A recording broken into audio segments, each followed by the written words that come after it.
rolling with plenty of action in the tropics. This one close to home here. This is Tropical Depression 22. We are expecting it could have some impacts in Texas and maybe beyond over the next couple of days. So we're looking at a 35-mile-per-hour storm right now, still trying to get its act together, still well out off the coast of Mexico at 275 miles northeast of Mexico.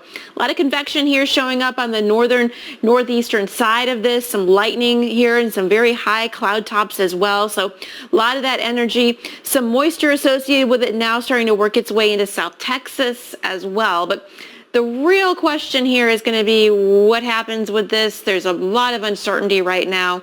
I think the one thing we can say, it's in the Gulf of Mexico. It is not going to go south. It's going to go somewhere else, and that's going to interact with land, right? So right now, here are a couple of different scenarios we can point out to you. We do have this scenario where our high pressure off to the east is maybe slightly weaker.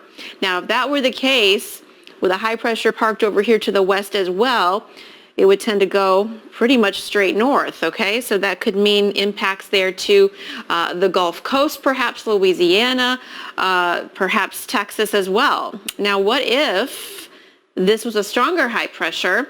Well, that could help push it a little farther west, perhaps right into Texas. So that is another scenario. It could drift just a little bit farther west. It could also drift into Mexico at this point.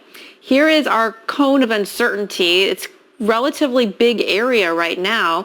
This would be just over the next couple of days. Brownsville, Corpus Christi could be a hurricane by the time it interacts with land. A 75-mile-per-hour storm by Sunday evening could maintain that intensity as it moves on shore as well. So we're really going to have to really be on alert here all along the Texas coast over the next couple of days here.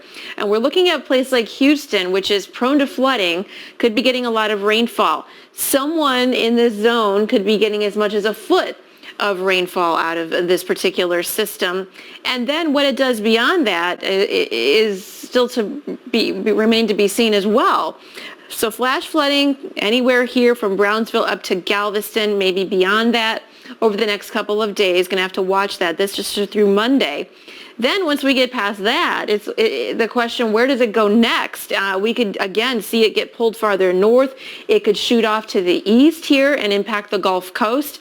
Or it could go into Mexico, Chris. So again, there is so much uncertainty with this system.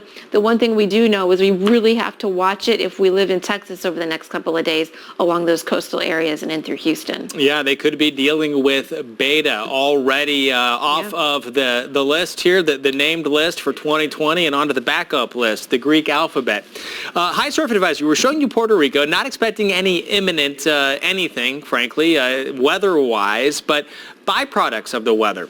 What I mean by that, winds from a storm far away, Hurricane Teddy, generating some strong waves that will impact the beaches here in the U.S. Virgin Islands, the north-facing and east-facing beaches. This is a very powerful hurricane. It's a Category 4, a major hurricane, 130 miles an hour. It is moving to the northwest at 12 miles an hour. And let's remember this too. I mean, here's the northern Leeward Islands right here, and this center is 525 miles away, right? And we'll be dealing with the high surf in Puerto Rico. So hundreds of miles, those waves will travel. The swells will travel and turn into waves. By all accounts here, it does appear that this will pass just to the east of Bermuda. However, Hurricane Teddy will likely bring some heavy wind or some heavy rain and some strong winds, and there you go.